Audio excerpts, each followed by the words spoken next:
Hi, welcome to Movie Review Mom. I'm the mom and I do the movie reviews.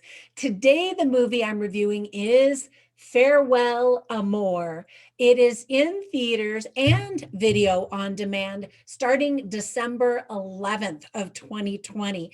Now, if you're not comfortable going into theaters, I totally get that. And so you can stream the video online from various platforms. And by the way, click down below and I have a link where you can get a free 30-day trial on Amazon Prime where you can watch tons of movies for free. I love Amazon Prime. And also, if you want to support my channel, be sure and subscribe, give it a thumbs up on this video and all of the videos. And you can ring that little bell and it'll notify you every time I upload a new movie review. All right, let me tell you about this movie. In a nutshell, it is rated PG-13. It's an hour and 35 minutes. And the movie review mom grade I'm giving it is, drum roll, an A. I thought it was really well done. It's written by the very talented Ekwa Masangi in her directorial debut. It's a dramatic film that explores the definition of home and family. So after being apart for 17 years due to the Angolan War that separated their family, an African family reunites in America in New York City.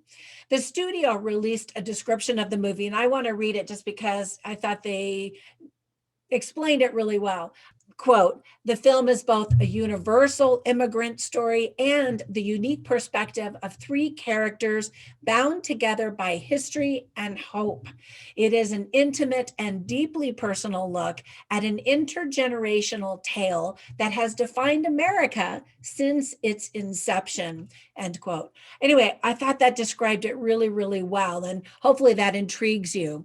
This is an award-winning film that has caught a lot of attention at several film festivals this year, including the Sundance Institute Amazon Studios, which presented the Producers Award. Now, not everyone will be attracted to the subject matter or style of the story, but those who give it a chance will be richly rewarded.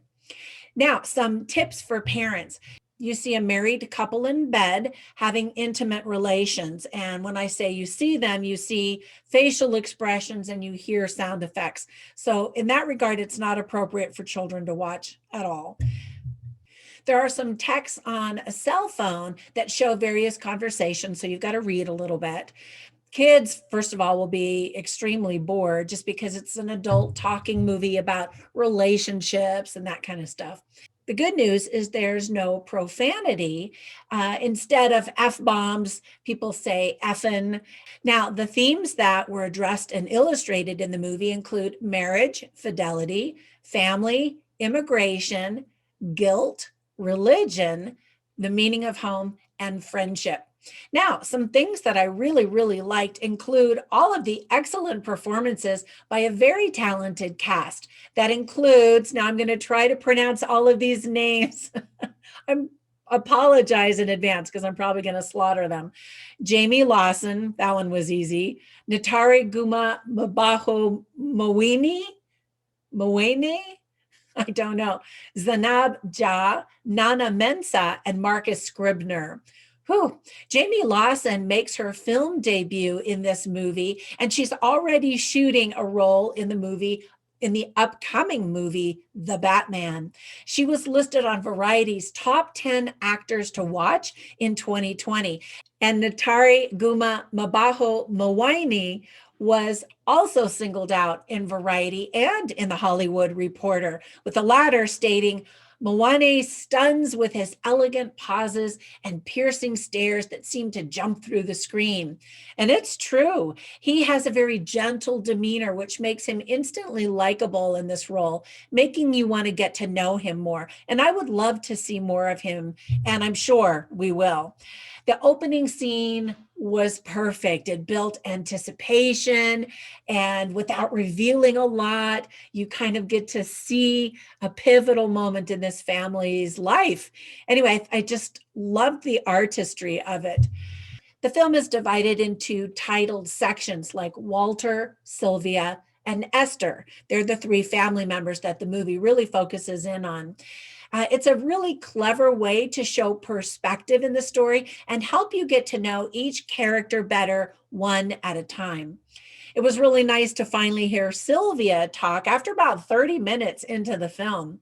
The musical score by Osei Assed accented the flavor of Africa, even though they were in New York City. And another thing that I usually like is when New York City is one of the characters in the movie. And this family lives in a very international neighborhood in New York City that made me want to go shopping there to try all of the different foods and the markets and that kind of thing.